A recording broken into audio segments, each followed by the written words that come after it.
마가복음 8장 27에서 33절 말씀을 통해서 하나님의 일과 사람의 일이라는 제목으로 하나님 말씀을 함께 나누겠습니다. 마가복음을 크게 두 파트로 나누면 어디서 나누느냐? 오늘 우리가 읽은 본문의 말씀을 기점으로 앞부분은 전반부, 뒷부분은 후반부, 이렇게 마가복음을 두 파트로 나눌 수 있습니다. 왜 이 시점이 나누는 시점이 되었느냐? 예수님께서 이 땅에 오신 목적이 무엇인가가 오늘 말씀에 분명하게 우리에게 보여주고 있죠.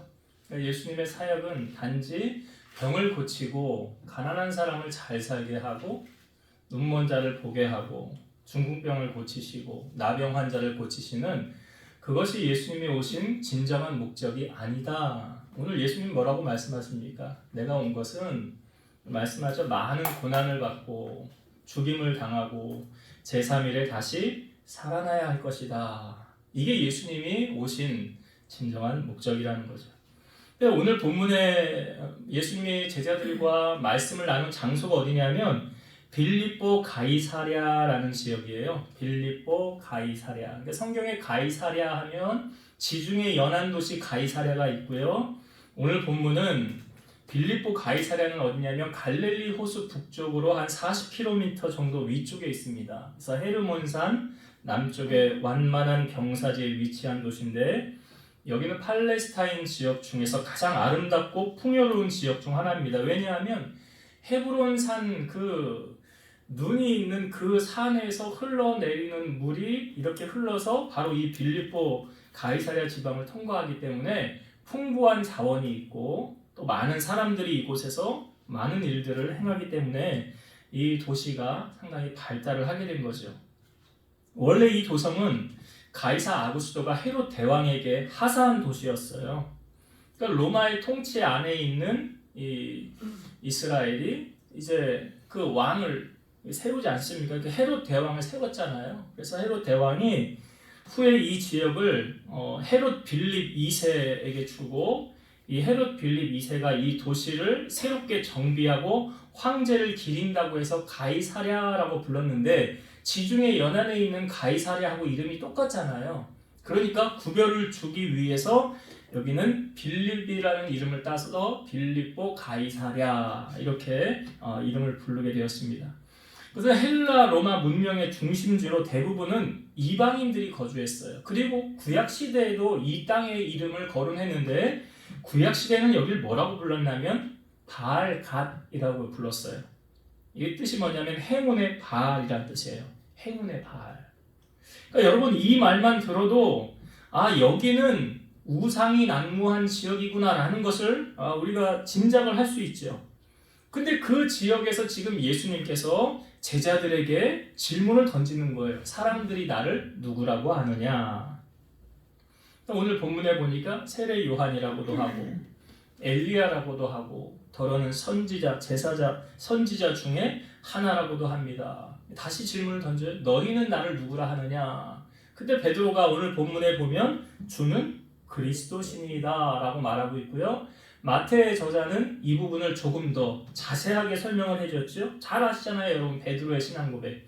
주는 그리스도시요 살아계신 하나님의 아들이십니다. 그 고백이 어디서 한 거라고요? 여기요. 빌립보 가이사랴. 그러니까 빌립보 가이사랴는 이스라엘의 경내에서 가장 북쪽 위에 오늘날 우리로 말하면 백두산 있는 쪽에서 한 거예요. 그 지역에 우상이 난무한 그곳에서 예수님께서 제자들에게 질문을 던졌고 이 질문을 던진 베드로가 주는 그리스도시요 살아계신 하나님의 아들이십니다 라고 이야기를 했어요. 예수님이 이 질문을 던진 의도가 뭐냐? 뭘 말씀하기 위해서 이 질문을 던지셨냐면 예수님의 사명을 이야기하기 위해서요.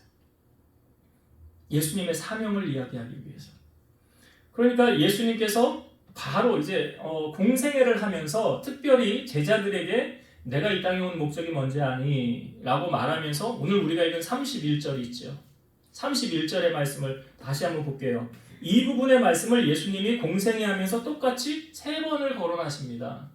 31절 봅니다. 인자가 많은 고난을 받고 장로들과 대제사장들과 서기관들에게 버림받아 죽임을 당하고 사흘 만에 살아나야 할 것을 비로소 그들에게, 제자들에게 가르치시니. 그러니까 예수님이 그전에는 이 얘기를 한 번도 한 적이 없죠. 뭐예요? 예수님이 이 땅에 오신 거죠. 본질이 뭐냐? 내가 십자가 지고 고난당하고 죽을 거야. 그래야만 너희의 죄가 사함을 받을 수 있어. 그러니까 이것이 무엇입니까? 예수님의 사명이에요. 우리는 예수라는 이름의 뜻 여러분 다 아시죠? 자기 백성을 그들의 죄에서 구원할 자. 그리고 예수님이 우리 죄를 구원하기 위해 이 땅에 오신 거예요. 우리 죄를 구원하기 위해서 주님이 꼭 걸어가셔야만 했던 길이 무엇입니까? 십자가의 길이에요. 주님이 십자가 지고 않고는 우리의 죄가 해결받을 수 없어요. 그러니까 피 흘림이 없은즉 사함이 없느니라 그랬잖아요. 그러니까 누군가 나의 죄를 대속하기 위해서 피 흘려서 죽어야 돼. 그 누군가가 누구예요? 예수님이에요. 그분이 예수님이라고. 그러니까 예수님의 죽음은 바로 누구 때문에 죽으신 거냐? 그분은 죄가 없으시잖아요. 누구 때문에 죽은 거예요? 우리 때문에. 나 때문에 주님이 십자가에 달려 죽으신 거예요. 여러분, 누가 나를 위해서 목숨을 내어줄 만한 큰 사랑을 보여줄 사람이 있을까요? 그래서 성경에 보면 가장 큰 사랑은 어떤 사랑이래요? 사람이 친구를 위하여 그의 목숨을 버리면 이보다 더 큰 사랑이 없느니라. 그 사랑을 실천하신 분이 누구세요? 예수님이잖아요. 그러니까 지금 예수님은 이 질문의 의도가 뭐냐? 내가 온 목적이 뭔지 아니? 사명을 이루기 위해서야. 여러분, 모든 물건이 존재하는 이유가 왜 존재할까요? 필요하니까 존재하죠. 필요하지 않는데 존재하는 것이 있습니까? 없어요. 이 땅에 그 어느 것도 필요하지 않는데 존재하는 것은 없습니다. 다시 말씀드리면 모든 것에는 다 각자의 사명이라는 것이 있어요. 연필은 연필의 사명이 있잖아요. 사람이 들고 쓰는. 다 각자 이 땅에 필요에 의해서 만들어진 것이지 하나도 필요하지 않은데 만들어진 것은 없더라. 그럼 예수님께서 지금 이 땅에 오셔야만 했던 이유는 세례 요한이 얘기하고 있죠. 보라, 세상 죄를 지고 가는 하나님의 어린 양이로다. 그 양은 뭐 할 때 쓰는 거예요? 제사할 때. 대신 우리 대신 죄를 짊어지고 죽으셔야만 하는 그 사명을 가지고 이 땅에 오신 분이 예수님이라고요. 여러분, 신이 사람으로 되어 내려오는 것, 이게 어디 쉬운 일입니까?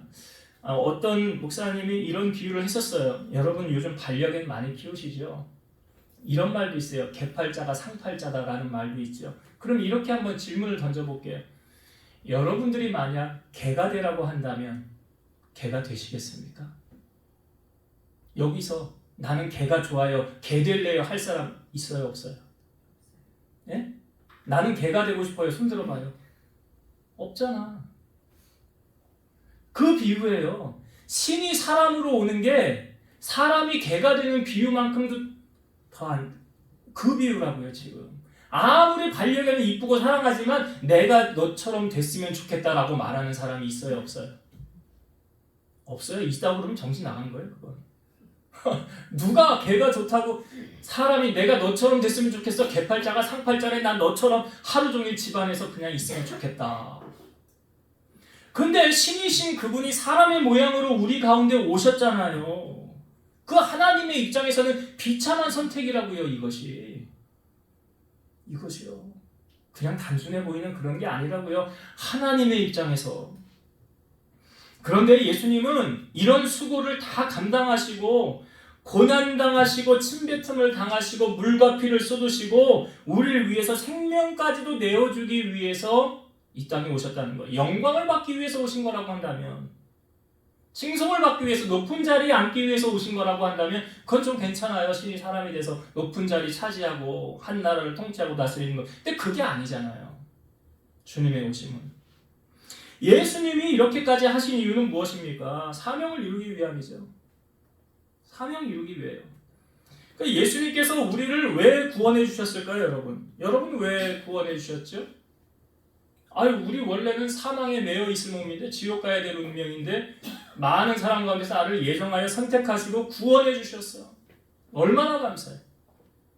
여러분, 이 사실은 단순한 게 아니잖아요. 아니, 성경에 분명히 이렇게 말하고 있죠. 한 번 죽는 것은 정해진 것이요, 그 후에는 뭐가 있어요? 심판이 있으리니. 사람은 다 이 땅에서 태어났다가 한 번 그 인생이 죽으면 끝난다? 아니죠. 죽으면 새로운 세계가 열리죠. 하나님 보좌 앞으로 가지요. 그래서 예수님을 나의 구주로 영접하는 사람은 어디 가요? 천국 가요. 왜? 나로 말미암지 않고는 아버지께로 갈 자가 없다 그랬잖아요. 예수님으로. 그 이유는 아시죠. 내 죄를 사해 주기 위해 이 땅에 오신 분 예수님. 예수님이 영접함으로 뭐가 없어진 거예요? 내 원죄가. 죄사함 받아서 천국 간 거예요. 죄사함 받아서 하나님 나라 간 거예요. 그렇다고 한다면 여러분 이 사실이 사실인데 없는 말을 지어낸 일이 아닌데 그럼 이게 누구에게나 다 적용되어지는 말씀 아니에요? 예외가 없어요. 제가 이제 이 자세는 이 뒷부분에 한 번 더 말씀을 드리려고 그래요. 그러니까 지금 주님께서 우리를 구원해 주신 목적도 주님이 이 땅에 오신 목적하고 똑같은 거예요. 뭐 하라고요? 사명 감당하라고. 사명 감당하라고. 오늘 우리에게 맡기신 일은 무엇입니까? 세상에 그 어느 것 물건 하나도 자기 사명을 위해서 이 땅에 존재하는데 우리를 하나님이 부르신 목적이 뭐라고요? 내게 주신 사명을 감당하라고 부르신 거예요. 우리가 사명 감당 잘 해야 되는 거예요. 예수님도 지금 신이신 그분이 사람의 모양으로 오셨는데 뭘 못하시겠어요? 다 하실 수 있잖아요. 그럼에도 불구하고 예수님이 지금 사명을 이루기 위해 이 땅에 왔다라고 그 본질을 지금 제자들에게 이야기를 하는 거예요. 자, 이렇게 예수님이 이야기를 하자 웅성웅성 거리면서 주위의 반응이 어떻습니까? 자, 대표적인 제자 베드로가 오늘 드러나서 또 이야기를 합니다. 32절, 33절을 다시 볼게요. 드러내놓고 이 말씀을 하시니 베드로가 예수를 붙들고 항변하며 이게 예수님을 찾아가서 붙잡고서 뭐 항변하듯이 이야기를 하는 거예요. 33절 예수께서 돌이키사 제자들을 보시며 베드로를 꾸짖어 이르시되 사탄아 내 뒤로 물러가라 내가 하나님의 일을 생각하지 아니하고 도리어 사람의 일을 생각하는도다 하시고. 자, 베드로가 항변하면서 주님 그렇게 하면 안 되죠 라는 거죠. 주님 왜 죽으십니까? 왜 고난을 당하시고 왜 죽으십니까? 죽는 것만 생각하는 거지 다시 살아난 거는 전혀 생각을 못해요. 왜냐하면 성경에 보면 예수님이 다시 살아나셨다는 것을 깨닫고 나서 제자들이 그 전에 예수님이 하셨던 말씀을 깨달았더라라고 말하고 있어요. 그러니까 예수님이 3번 얘기했지만 제자들은 그걸 믿었어요? 못 믿었어요? 못 믿었다고요. 왜요? 내 머리로 이해가 안 되는데 그게 믿어지겠어요? 무슨 사람이 죽으면 끝이지 죽었다가 다시 살아나? 못 믿었다고요? 믿어지지가 않았다는 거죠, 제자들이. 예수님 다시 살아난다는 게. 지금 이단의 가장 대표적인 세력 신천지? 예. 신천지가 내가 만약에 이만희가 죽었다 근데 다시 살아났다 그럼 나 신천지 정말 믿을 거예요. 근데 죽었다 다시 살아났다 근데 안 죽는데잖아요. 그 사람들 말로는 이만희 안 죽는데요. 영생한대잖아요. 근데 또 그걸 믿어요, 그 사람들이. 근데 정말 영생할까요? 그러면 하나님 말씀이 틀린 거잖아. 하나님 말씀이 틀린 거잖아요. 한 번 죽는 건 사람에게 정해진 것이요. 그 사람이잖아요. 신입니까? 이만희? 죽는 거죠. 죽어요, 결국은. 근데 예전에 그 어떤 PD가 그 인터뷰한 내용도 실렸었어요. 신천지 사람들은 당신이 안 죽는다고 얘기하니까 그거 어떻게 생각하십니까? 그랬더니 뭐라고 하냐면 그럼 뭐래도 막걸리라도 뭐 따라줘야 되나요? 내가 뭐 그런 이야기를 하더라고요. 그렇게 자기를 신뢰해주고 믿어줘서 고맙다는 듯이. 근데 안 죽을까요? 죽지요. 왜 안 죽습니까? 눈이 가려져서 판단을 못하는 거지요. 지금 예수님이 죽는다고 하니까 베드로가 말리는 거예요. 간절히 말리죠. 왜? 베드로가 왜 말릴까요? 자, 자기가 원했던 예수님의 상하고 예수님이 지금 말씀하는 거하고 완전 다르니까. 베드로가 생각했던 예수님은 우리나라의 왕이 돼야지. 한 정치가로서 예수가 이 나라를 이끌어갈 새로운 지도자가 돼서 내가 그 옆에서 한 자리 차지하고 이 나라를 통치하고 다스려 가야지. 그러니까 예수님을 우리를 구원하기 위한 메시아로 보는 것이 아니라 세상의 정치적인 왕. 왜요? 그 전에 봤잖아요. 예수님 왕 되면 병든 사람 다 고쳐줄 거야. 야, 먹는 것 때문에 걱정 안 해도 돼. 야, 그분이 물고기 2마리, 보리떡 5개로 기적을 행하는 거 봤잖아. 7개, 보리떡 7개, 물고기 2마리로 이적 행하는 거 봤잖아. 5,000명 먹이고 4,000명 먹이는 거. 그러니 이분이 왕 되면 우리 먹고 살 걱정 안 해도 돼. 우리가 원하는 유토피아가 저분을 통해 이루어질 거야. 이게 뭐야? 베드로가 생각한 것이 뭐예요? 오늘 33절에 나오죠. 네가 하나님의 일을 생각하지 아니하고 도리어 사람의 일을 생각하는 것. 그러니까 베드로가 생각한 건 뭐예요? 사람의 일. 하나님이 생각한 것. 예수님이 생각한 것. 하나님의 일. 이렇게 다른 거예요. 이게 적용을 한번 해볼까요?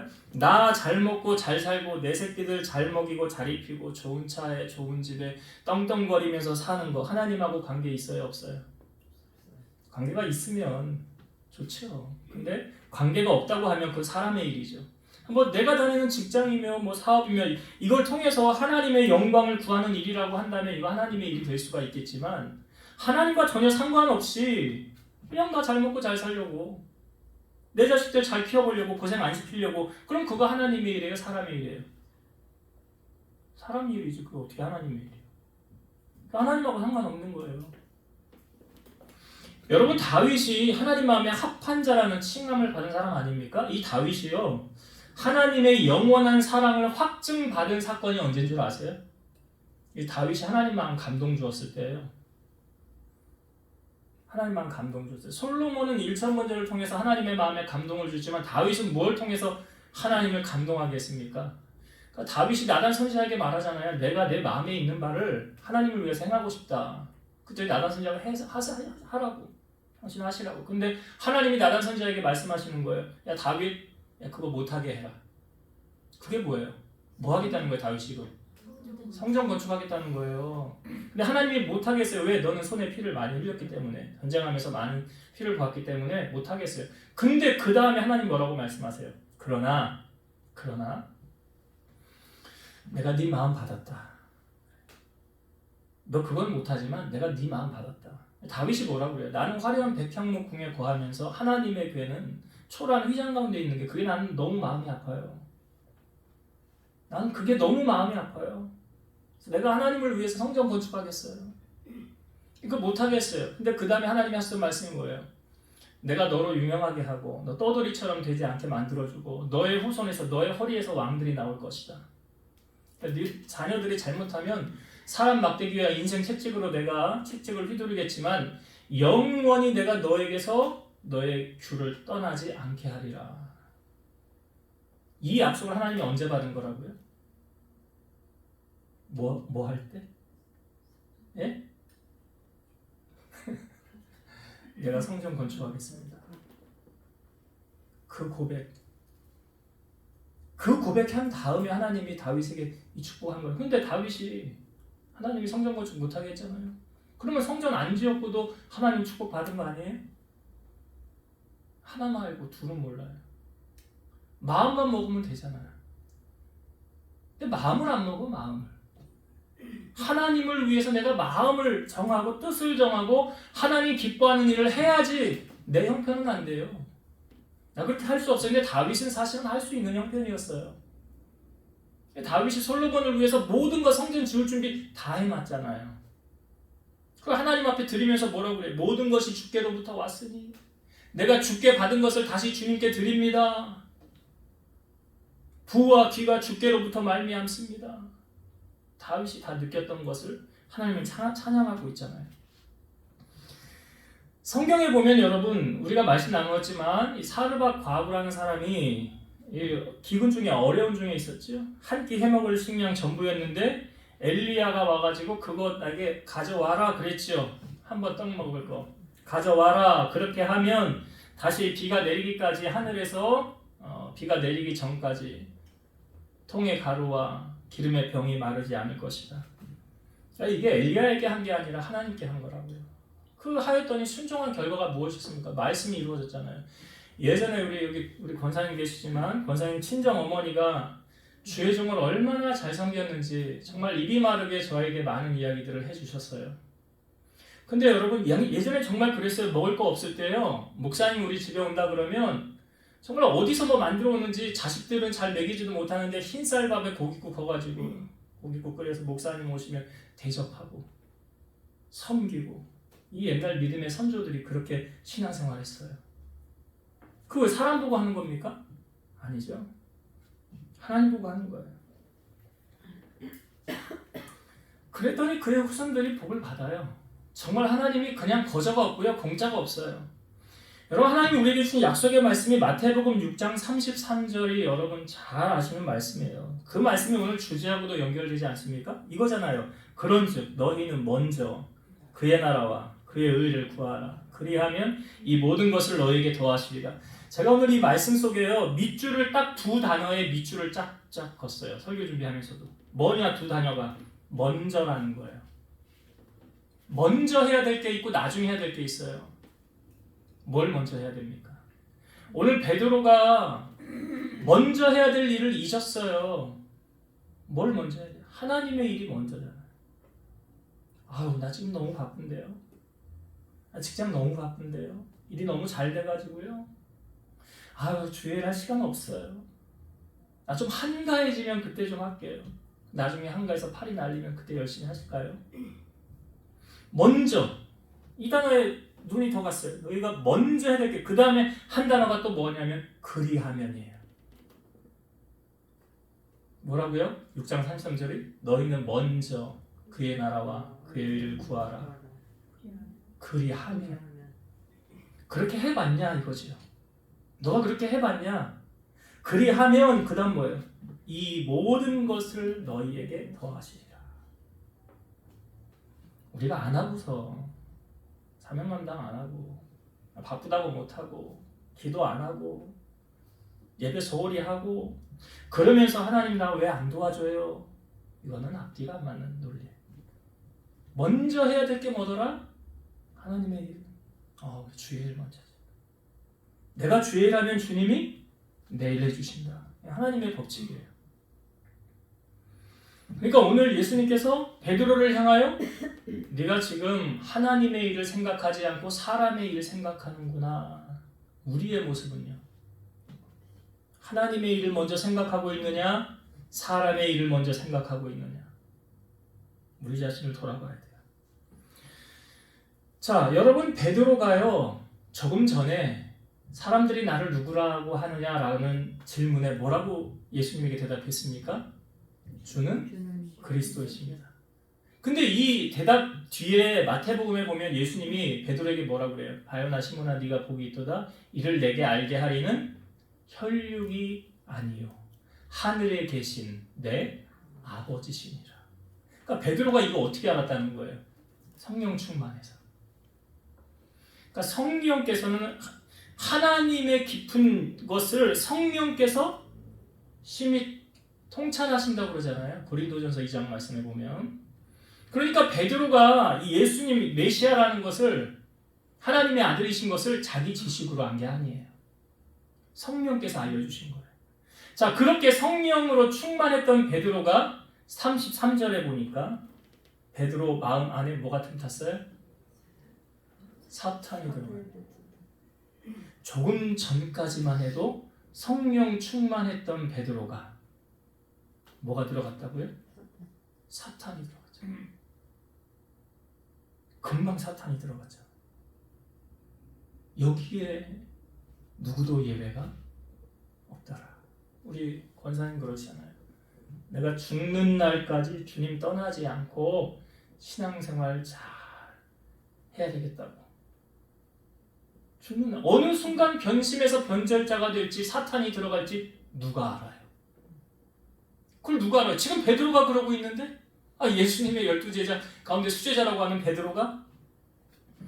그래서 여러분 예수님께서 우리에게 경고의 말씀을 이렇게 해주셨어요. 누가복음 21장 34에서 36절 너희는 스스로 조심하라. 그렇지 않으면 방탕함과 술취함과 생활의 염려로 마음이 둔하여지고 뜻밖의 그날이 덫과 같이 너희에게 임하리라. 이날은 온 지구상에 거하는 모든 사람에게 임하리라. 이러므로 너희는 장차 올 이 모든 일을 능히 피하고 인자 앞에 서도록 항상 기도하며 깨어 있으라 하시니라. 이게 무슨 말씀이죠?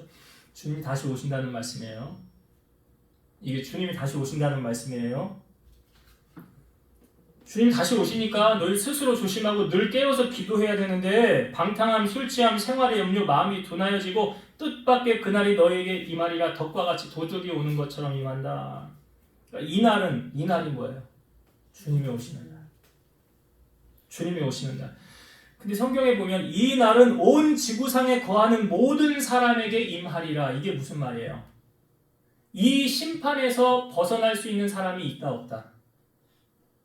없다. 이 심판에서 자유할 수 있는 사람이 있다 없다? 없어요. 누구도 예외가 없어요. 내 새끼도, 내 아내, 내 남편도, 내 부모도. 누구도 여기서 예외가 없어요. 여러분 그렇다고 한다면 우린 분명히 아시잖아요. 여러분 우리 죽으면 어디 가요?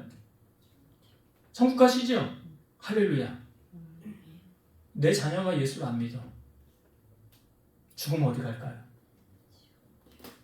가는 거 보고만 있을 거예요. 심각한 거예요.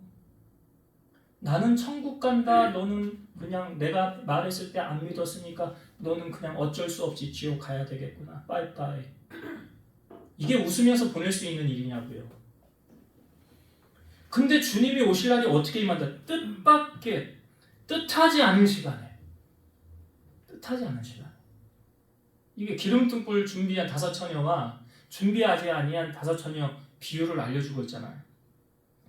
온 지구상에 거하는 모든 사람에게 임하리라. 누구도 예외 없어요. 그러니까 여러분 만일에 대비해서 드는 게 뭐예요? 보험 들잖아. 보험 들잖아요. 그럼 만일에 대비해서 정말 천국과 지옥이 있는지 우리는 알지만 잘 모르는 사람에게 너 예수 믿어야 천국 간다. 그 보험은 들어놔야지. 다른 건 몰라도 그 보험은 들어놔야지. 일단은 구원은 받고 봐야 되는 거 아니에요? 아니 그 중요한 거를 다른 거 공부 좀 못해도 돼. 돈 좀 못 벌어도 돼요. 근데 이게 제일 중요한 거잖아요.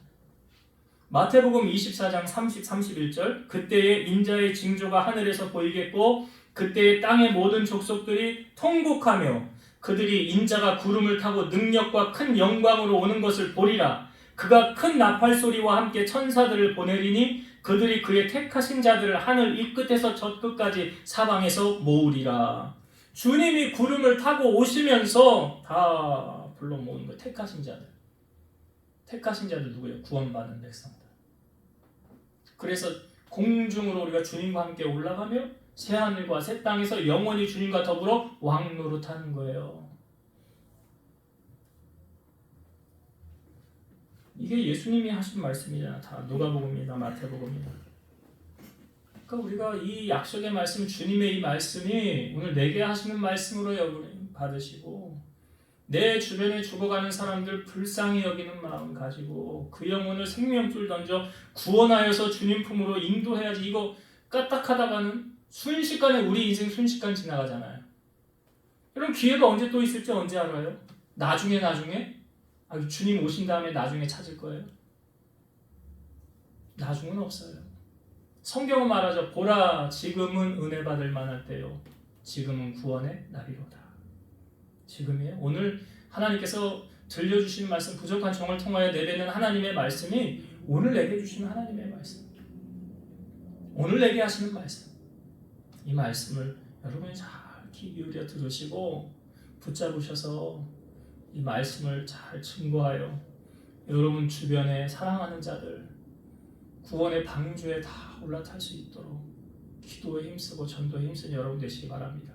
말씀을 정리하고 마치겠습니다. 이제 예수님께서 지금 빌립보 가이사랴 지역에서 사람들이 나를 누구라고 하느냐라고 질문을 던졌어요. 세례 요한, 엘리야, 선지자 중에 하나라. 근데 베드로가 주는 그리스도시요 살아계신 하나님의 아들이십니다라고 말했죠. 이 질문을 던진 의도가 뭐라고요? 예수님이 이 땅에 오신 목적을 말씀하기 위함이에요. 주님도 이 땅에 오셔서 사명 이루셨죠. 사명 감당하셨죠. 주님의 사명은 무엇입니까? 인자가 온 것을. 예수님 마태복음 20장 28절에 말씀하시는 인자가 온 것은 섬김을 받으려 함이 아니라 도리어 섬기려 하고 나의 목숨을 많은 사람의 대속물로 주려 함이니라. 주님이 우리를 위하여 피 흘려 죽으셔야만 구원이 완성되어지기 때문에 이게 주님의 사명이에요. 우리를 향한 주님의 사명은 그럼 여러분들이 잘 아시죠? 하나님이 내게 뭐 하라고 나를 불러주셨는가? 여러분 깊게 기도해 보세요. 하나님 나를 왜 구원해 주셨는가? 나를 통하여 이루고자 하신 하나님의 뜻이 무엇인가? 마음에 감동을 주시면 행하면 돼요. 자, 예수님이 이 사명을 얘기한 후에 베드로가 뭐라고 그랬어요? 그렇게 하면 안 된대잖아요. 주님 그렇게 하시면 안 돼요. 왜요? 자기의 생각 다르니까. 그러니까 베드로가 한 생각은 무슨 생각이었습니까? 사람의 일을 생각했더라. 사람의 일을 생각하니까 주님이 죽으면 안 되는 거였죠. 그래서 예수님이 말씀하신 거예요. 네가 하나님의 일을 생각하지 않고 사람의 일을 생각하는도다. 그래서 마태복음 6장 33절 먼저 하고 그리하면을 꼭 기억하세요. 먼저 해야 될 게 뭐라? 하나님의 일. 그리하면 그 다음에 따라오는 게 뭐라고요? 이 모든 것 더하여 주시리라. 책임져 주시리라. 그러니까 다윗 얘기했죠. 사무엘하 7장의 부분에 있는 다윗이 하나님을 향하여 두었던 그 마음, 하나님 축복하신 거예요. 오늘 우리 안에 그런 마음이 있는가? 그런 마음으로 주님을 섬겨야 된다. 그리고 마지막으로 베드로가 성령 충만하여 고백했었잖아요. 주는 그리스도시요 살아계신 하나님의 아들이십니다. 근데 그 다음에 그렇게 하면 안 돼요. 왜 그랬어요? 사탄이 들어가서 순식간이에요. 믿음 팔아먹는 거 여러분 순식간이에요. 오늘 성령 충만했다가 내일 주님을 떠나는 사람 있더라고요. 그래서 우리가 어떻게 해야 됩니까? 예수님 말씀을 스스로 조심하라. 그렇지 않으면 방탕함, 술 취함, 생활의 염려, 마음이 둔하여지고 뜻밖의 그날이 덕과 같이 말이다. 온 지구상에 거하는 모든 사람에게 임한다. 누구도 예외가 없다. 그렇기 때문에 항상 인자 앞에 서도록 항상 기도하며 깨어 있으라. 항상 깨어 있어라. 여러분 깨어 있어야 돼요. 말세가 될수록 주님이 오실 날이 멀지 않은 시대 속에서 구름 타고 천사들과 함께 나팔 불고 우리 이름 부르러 오시는 날이 멀지 않았다.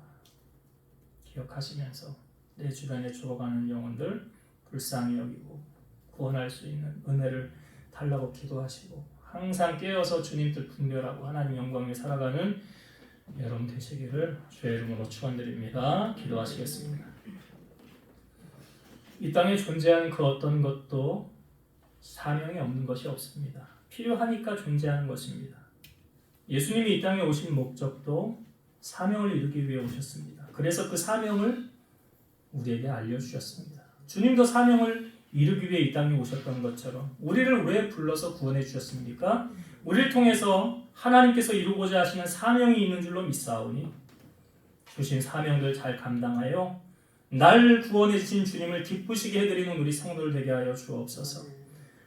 사람의 일을 먼저 생각하는 것이 아니라 하나님의 일을 먼저 생각할 수 있는 먼저 하나님의 나라와 일을 구하라. 그리하면 이 모든 것을 너에게 더하시게 하셨사오니 이런 하나님의 은혜를 누리고 맛보고 살아가는 우리 성도들 다 되게 하여 주옵소서. 예수님 이름으로 기도드리옵나이다. 아멘. 하늘에 계신